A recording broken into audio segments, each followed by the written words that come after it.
Over the last couple of weeks, I've gone back and replayed every single game under the Sledgehammer banner of the Call of Duty genre. It wasn't a lot of games. It was actually just 3, but all 3 share this same sense of letdown, the same sense of treading the line, which has been all 3 of these games being shafted by the community and constantly being rated well below the others. I mean, Call of Duty Vanguard is the worst game I have ever seen in my life, so take that what you will. All 3 of these games, although sharing the same overarching idea of Call of Duty, are vastly different from one another.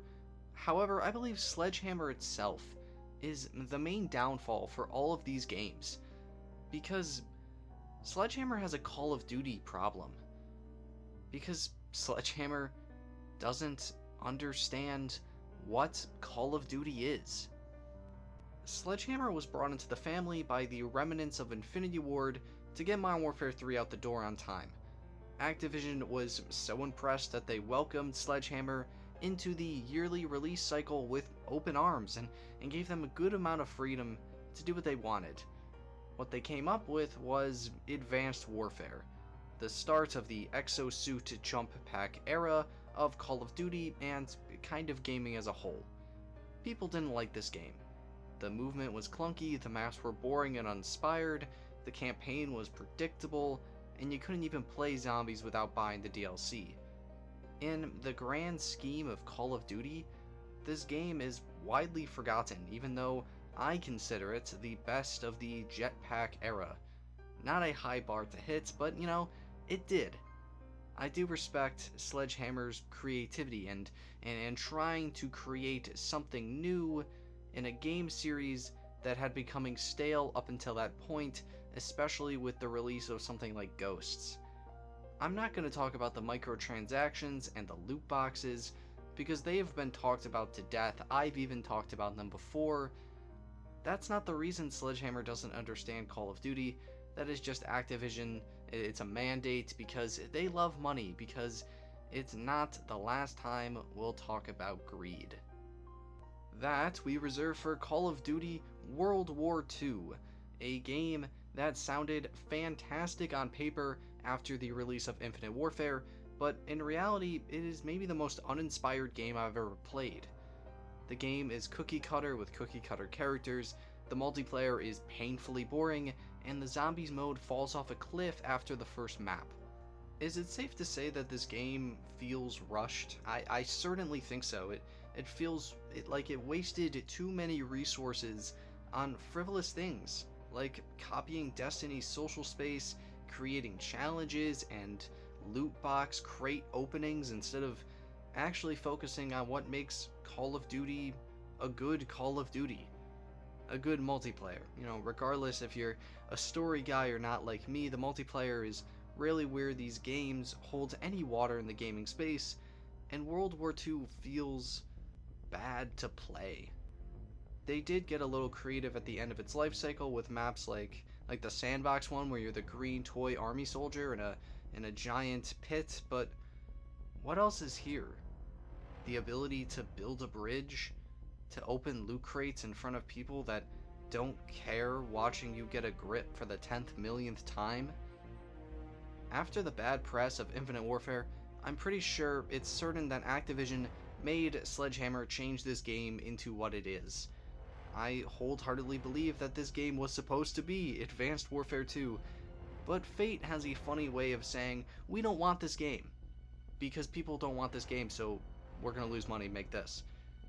Because I believe it was really meant to be in this time slot, or in Sledgehammer's next time slot. Ladies and gentlemen, do we need to talk about Call of Duty Vanguard? To be honest with you, I installed Advanced Warfare and World War II for footage. I uninstalled Vanguard right after covering it because it sucks, and I don't want to put in the disc again. So, I hope you like watching good gameplay instead from Black Ops 1. The fans made it pretty clear that World War II was a nice idea, to go back to and to see, but it wasn't a good enough idea to keep making more games. Apparently, somebody forgot what that meant, because here was Call of Duty Vanguard, a game that failed on every single front, worse than any other game I've ever seen. The campaign was more of a movie than an actual real story outside of flashbacks with awful characters. The multiplayer is just Modern Warfare, but worse with World War II guns, fighting in awfully designed maps, and the zombies is putrid and killed the zombies community.